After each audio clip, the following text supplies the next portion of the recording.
Kisah lampu ajaib Aladin dan Putri Jasmine.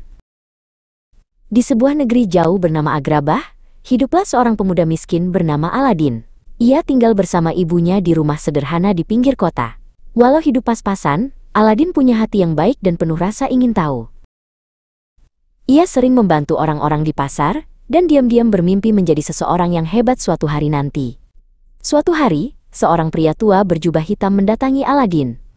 Ia berkata, "Aku bisa membuatmu kaya raya, asal kau mau membantuku mengambil sesuatu dari dalam gua ajaib." Aladin yang polos tak tahu kalau pria itu sebenarnya penyihir jahat dari negeri lain. Mereka pun pergi ke sebuah gua besar di tengah gurun. Di dalamnya berkilauan harta dan batu permata. Tapi sang penyihir berkata, "Ambil lampu tua itu, hanya itu yang kuinginkan." Aladin mengambil lampu tua itu, tapi begitu ia keluar, penyihir malah menutup pintu gua dan meninggalkannya. "Selamat tinggal anak bodoh!" teriaknya jahat. Aladin ketakutan dan mengusap lampu itu sambil menangis. Tapi tiba-tiba, wush, keluar asap biru besar dari dalamnya. Ternyata dari lampu itu muncul jin besar berwarna biru. "Aku jin lampu, aku akan menuruti 3 permintaanmu tuan," katanya sambil menunduk. Aladin terkejut, tapi juga senang. Ia pun meminta agar bisa keluar dari gua itu. Dalam sekejap, mereka sudah kembali ke rumah Aladin. Dengan bantuan jin, Aladin dan ibunya hidup berkecukupan. Tapi hati Aladin tak hanya menginginkan kekayaan. Ia memimpikan cinta sejati. Suatu hari, di pasar, ia melihat Putri Jasmine, putri cantik dari istana Agrabah, yang sedang menyamar keluar istana untuk melihat dunia luar. Mereka saling berpandangan dan tersenyum. Tapi saat penjaga istana mengetahui, Jasmine langsung dibawa kembali, dan Aladin diusir. Namun cinta Aladin begitu tulus, hingga ia meminta bantuan jin untuk bisa mendekati sang putri. Dengan satu permintaan ajaib, jin mengubah Aladin menjadi pangeran tampan bernama Pangeran Ali. Ia datang ke istana dengan iring-iringan megah dan hadiah emas untuk raja. Semua kagum, termasuk Putri Jasmine.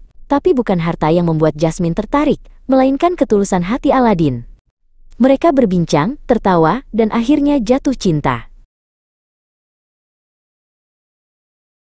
Namun, penyihir jahat mengetahui Aladin masih hidup dan berhasil menemukan lampu ajaib itu. Ia mencurinya saat Aladin lengah dan memerintahkan jin untuk membawa istana beserta Jasmine ke negeri yang jauh.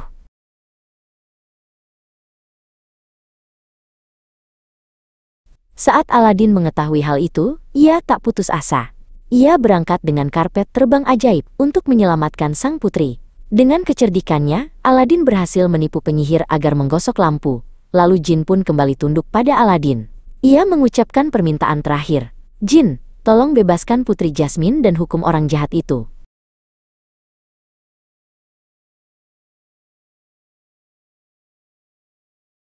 Dalam sekejap, penyihir lenyap dan istana kembali ke Agrabah.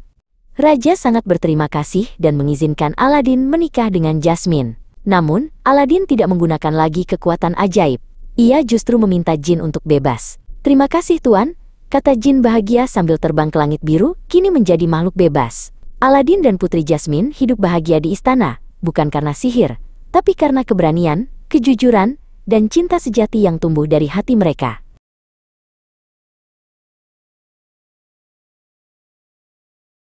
Terima kasih sudah menonton, jangan lupa like dan subscribe ya.